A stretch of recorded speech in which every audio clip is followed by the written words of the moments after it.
بسم اللہ الرحمن الرحیم الحمد للہ رب العالمین والصلاة والسلام علی سید الانبیاء و خاتم المرسلین۔ محترم و معزز سامعین کرام، حضرت انس رضی اللہ عنہ سے روایت ہے کہ نبی پاک صلی اللہ علیہ وسلم فرماتے ہیں، جو آدمی قرآن پاک کو مکمل کرتا ہے تو پڑھنے والے کے لیے قرآن پاک ختم کے وقت اللہ تبارک و تعالی اس کی ایک دعا کو قبول فرماتے ہیں، اور ساتھ میں اللہ تبارک و تعالی اس کو ایک یہ انعام دیتے ہیں کہ جنت کے اندر ایک درخت لگاتے ہیں اللہ تبارک و تعالی اس کے لیے، اور وہ درخت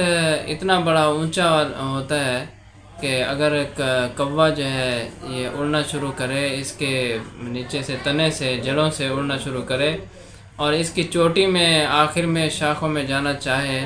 تو یہ بوڑھا ہو جائے گا لیکن وہاں تک نہیں پہنچے گا۔ اتنا بڑا درخت جو ہے جنت کے اندر اللہ تبارک و تعالی لگاتے ہیں۔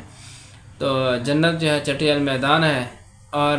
ہر مرد اور عورت جو ہے وہ چٹیل میدان کے اندر درخت لگا سکتا ہے۔ پانی وہاں کا بہت شرینی ہے، زمین بڑی زرخیز ہے جنت کی، تو اس لیے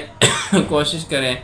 کہ جنت کے اندر زیادہ سے زیادہ درخت لگانے کی کوشش کریں،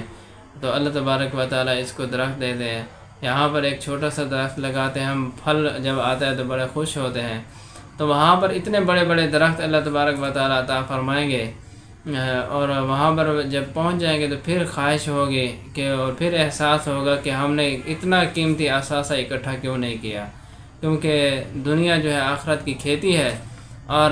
آخرت کے اندر جو ہے پتہ چلے گا اس کی قدر اور قیمت کا، کہ ایک مرتبہ سبحان اللہ کہنے کا، الحمدللہ، اللہ اکبر، یا قرآن پاک کو مکمل کرنے کا کتنا بڑا ثواب اللہ تبارک و تعالی، کتنے زیادہ انعامات اللہ تبارک و تعالی عطا فرماتے ہیں۔ تو پھر وہاں جا کر جو ہے کچھ نہیں ہو سکے گا سوائے افسوس کے۔